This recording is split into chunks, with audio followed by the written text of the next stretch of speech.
Minister, firstly I'd like to congratulate Deputy John Curran on bringing forward this very timely motion in relation to drug problems which we see right across the country. Minister, it's with a very heavy heart that I stand here before you to concur with everything that has been said around this chamber tonight, and to tell you that my own rural constituency of Cavan, Monaghan and Northmeath faces the same crippling drug problems and challenges that we've heard spoken about all evening.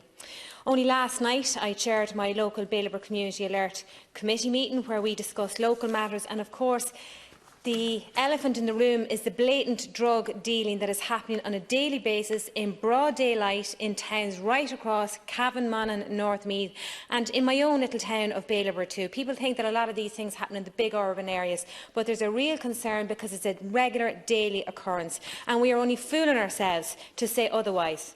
I have to say to you, Minister, it would be in the top 3 issues that comes into my clinic. Parents very frightened about what the future holds, very frightened about what they're seeing in broad daylight in front of them, and very frightened, I suppose, to go to the authorities and actually say, I seen such and such a one delivering a package, afraid for their own safety and for their children's safety, and unwilling, I suppose, to go with the information because of that.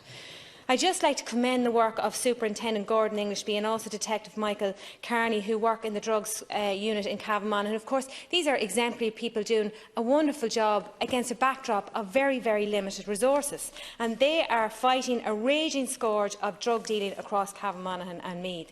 Of course, that leads to the antisocial behaviour and communities literally under siege from these thieves that are stealing the lives of young people, their parents and their families. And Minister, the bottom line is resources. And I believe that my own district, and I don't believe I'm wrong or inaccurate in saying this, of Bailieborough, is actually one of the most under-resourced divisions in the district of Cavan, Monaghan. And I'd like you to maybe come back to me and bring it to the Minister's attention, because if you are one of the most under-resourced divisions, how in the name of God can you fight the scourge of these?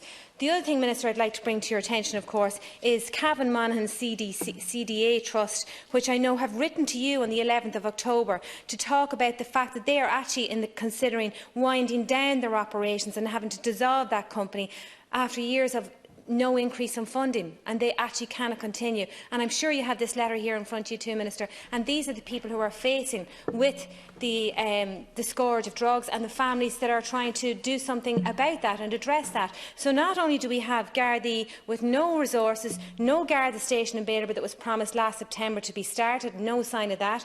CCTV, Minister, you know, Minister Charlie Flanagan brought that out and the government against huge fanfare, but my information is somewhere like James Duff, who's put in an application for CCTV months and months and months ago, still hasn't had that application ratified. I know myself, working on the Bailieborough Community Alert one, it takes months, there's huge bureaucracy, huge paperwork involved, and of course there's the stalemate as to who is going to hold on to the data.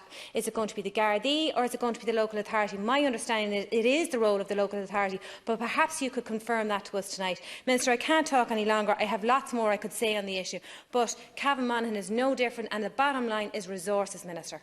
Deputy Brown and Deputy